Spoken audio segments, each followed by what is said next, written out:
My fiancé told me, "Your family's issues aren't my burden," when my brother needed support. I replied, "You're completely right." Then, when her sister landed in jail, I echoed her exact words back. She called me cold-hearted while pleading for my help. I'm a 29-year-old guy, and I need to vent because I'm getting slammed with every insult imaginable right now. Truth is, I'm sleeping soundly. I've been with Sarah, 27, for 4 years, engaged for 6 months. She's always been strict about boundaries. Her go-to line? "Not my mess, not my problem." I'm fine with that. I'm pretty self-reliant too. My younger brother, Marco, 24, has hit a rough patch. Not drugs or anything wild, just a string of bad luck. He got laid off when his company downsized, his girlfriend bailed, and then his landlord sold the building, giving tenants 30 days to vacate. The guy was struggling. 3 weeks ago, Marco called me. He'd been sleeping in his car for a week, too stubborn to ask for help sooner. He asked if he could crash at our place for a month to get back on track. He had 2 job interviews lined up. I talked to Sarah that evening, laid out Marco's situation, and said he just needed our couch temporarily. Her response? "Your family's troubles aren't my concern, Ethan. We've talked about this. I don't do family rescues. He's not asking you for anything, just me letting him stay on our couch. It's my home too. If Marco had managed his life better, he wouldn't be in this mess. His lack of foresight isn't my emergency." I was floored. He lost his job to layoffs. That's not bad planning. Everyone should have 6 months savings. That's basic adulting. Not everyone can swing that, Sarah. She scoffed. "Look, I'm not trying to be harsh, but I've worked hard for our life here. I don't want it thrown off by your brother's issues. If you want to help him, book him a hotel or something. But he's not staying here. A hotel for a month would cost thousands. Then that's the price of helping him. Your family, your issue, your cash. Here's the deal. Sarah earns well as a marketing manager. I do all right as a mechanic. We keep separate finances, splitting bills 50-50. The apartment lease has both our names." I looked at her for a long moment. "You're really making me choose between helping my brother and keeping the peace with you?" "I'm not making you choose. I'm setting my boundary. Your family's mess isn't my concern. If you can't respect that, maybe we should question if we're a good match." That stung, her threatening our relationship over my homeless brother. "You're absolutely right," I said, keeping my cool. "My family isn't your concern." She smiled, pecked my cheek. "I knew you'd get it. That's why I love you. You're so reasonable." I called Marco back. Couldn't let my little brother live in his car. I used my savings to cover 2 weeks at a budget motel. Cost me $1,400. Helped him move his stuff, bought him some groceries, and got him clothes for his interviews. Sarah found out when she saw my banking app open. I wasn't hiding it, just checking my balance. "You actually paid for a motel?" "My family, my issue, my cash. Just like you said." She seemed irritated but let it go. Marco aced one of his interviews. He started his new job the next week. Now he's staying with a coworker, paying rent, doing fine. But here's where things get juicy. Last Tuesday, 2 a.m., Sarah's phone starts blowing up. Her sister, Lisa, 31, calling repeatedly. Sarah finally picks up. I hear Lisa crying through the phone. She's been arrested. DUI? But not just a DUI. She crashed into a parked car and tried to flee. A witness called the cops. Sarah's freaking out, getting dressed, saying we need to go bail her out. "We?" I asked, still in bed. "Yes, we. Get up. She needs us." "Your family's trouble isn't my concern, Sarah." She stopped dead, staring at me like I'd sprouted horns. "Are you for real right now?" "Completely. Her bad choices aren't my emergency. She's in jail. And Marco was homeless. You told me to handle it alone. I'm just honoring your boundaries. This is different." "How?" "She made a mistake. Marco lost his job to layoffs. Lisa chose to drive drunk. If anyone's to blame for their situation, it's her." Sarah stood there, speechless, then started shouting. "You're being spiteful right now. My sister's in jail." "I'm not being spiteful. I'm being fair. Your family, your issue, your money. Bail bonds accept credit cards." She called me every name under the sun and stormed out. She came back at 8 a.m. drained. Lisa's bail was $15,000. Sarah paid $1,500 to the bondsman. But there's more. Update 1. You wanted an update, so here it is. The entitlements on another level. After the bail drama, Sarah gave me the cold shoulder for 3 days. Then Lisa's court date got set, and the reality sank in. She needs a lawyer. A DUI with property damage and fleeing? That's serious. Thursday night, Sarah came to me. All sweet, made my favorite meal, poured some wine. Babe, we need to talk about Lisa's situation. Your family, your problem. Remember. Her expression hardened. Ethan, this is serious. She could go to prison. Then she needs a lawyer. Lawyers cost at least $10,000 for this. She doesn't have that. Sounds like her issue. Sarah slammed her glass down. I can't afford it either, not after the bail. Maybe Lisa should have thought of that before driving drunk. You're being heartless. I'm using your exact reasoning. How's this heartless when it's what you said about Marco? She switched tactics. I know what I said about Marco was cold, but this is different. Lisa could lose her job, her place, everything.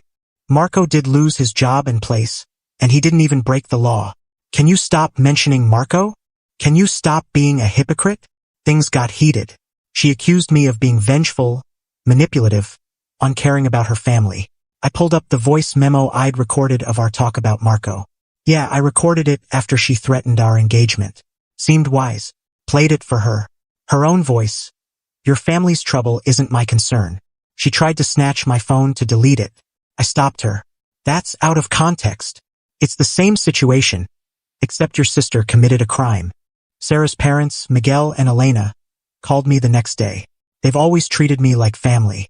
Miguel, Ethan, we heard you're refusing to help with Lisa's situation. I'm following Sarah's boundary. Family issues stay with that family. Elena, but you're engaged. You're practically family. Sarah made it clear when Marco was homeless that family problems are individual responsibilities. I'm respecting that. Miguel went quiet. She refused to help Marco? She didn't tell you? Marco was living in his car. Sarah said it wasn't her issue and threatened to rethink our engagement if I let him stay with us. Silence. We didn't know. Ask her about it. They hung up. An hour later, Sarah came home livid. You told my parents about Marco? They asked why I wouldn't help. I explained I was following your rules. You're trying to turn them against me. I told the truth. If that makes you look bad, that's on you. Saturday, Lisa showed up at our place. She looked rough, sleepless, stressed, overeating. Ethan, please. I know Sarah was wrong about Marco, but I'm desperate. I could lose everything. You should have thought of that before driving drunk. I made one mistake. A mistake that could have killed someone. Marco's mistake was working for a company that downsized. You're ruining my life over a grudge? I'm not ruining anything. You did that when you drove drunk. This isn't a grudge. It's fairness. She started crying. Sarah came out, comforting her, shooting me daggers. Ethan, you're heartless. No, I'm exactly as heartless as you were 3 weeks ago. Same vibe, different person. Lisa left. Sarah packed a bag. Said she was staying with her parents to figure things out. Take your time, I said. But rent's due in a week. Your half is $1,100. She slammed the door so hard the walls rattled. Sarah came back after 4 days at her parents'. Turns out they weren't as supportive as she'd hoped after hearing about Marco. But the real drama kicked off when Lisa's case progressed. Her public defender urged her to plead guilty for a lighter sentence. Lisa panicked, insisting on a private attorney. She started a family group chat. I'm still in it somehow, begging for contributions. The family split. Some said everyone should chip in, others said Lisa made her own mess. Sarah's cousin Diego dropped a bomb. Didn't Sarah refuse to help Ethan's homeless brother? Why should we help Lisa? The truth was out.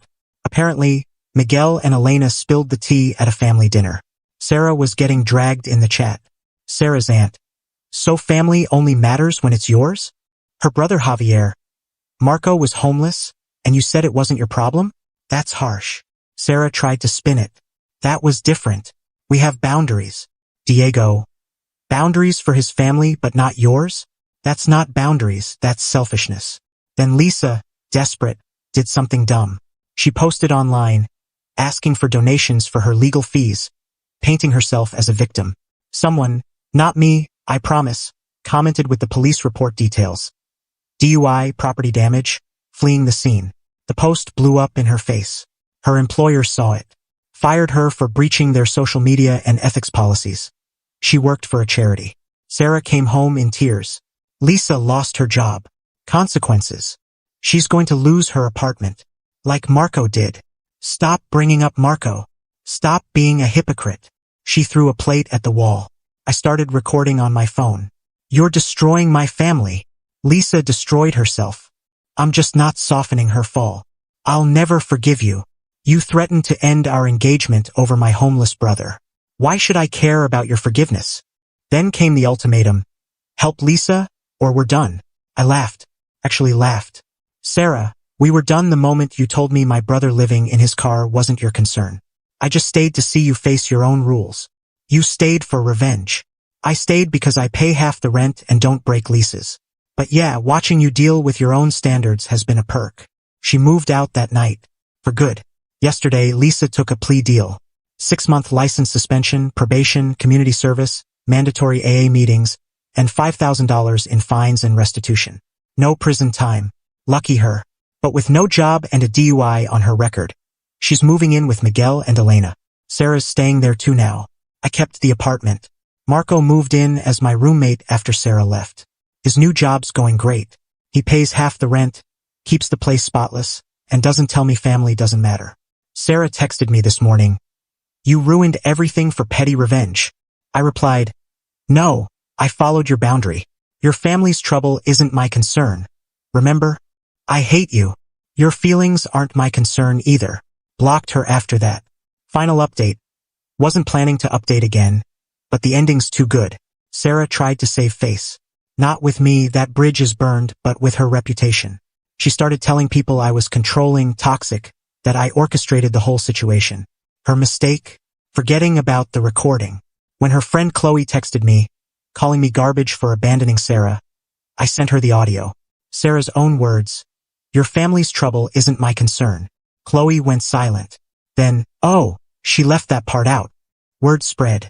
Sarah's friend group fractured. Half thought she got what was coming. Half stood by her. That half shrank when they heard the full story, that she threatened our engagement over my homeless brother but demanded I help her drunk driving sister. The apartment lease was up for renewal. I thought about staying, but Marco and I decided to level up. Found a great 2-bedroom closer to his job. He's already been promoted. The kid's killing it.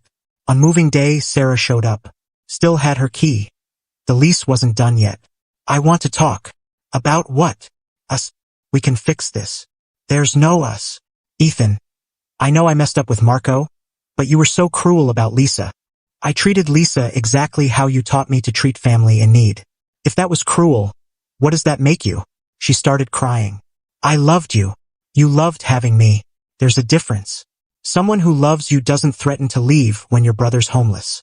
I was protecting our home. And I was protecting my principles. Turns out mine are higher than yours. She left her key and walked out. Last week, Miguel called. He apologized for the whole ordeal. Said I was right to hold my ground.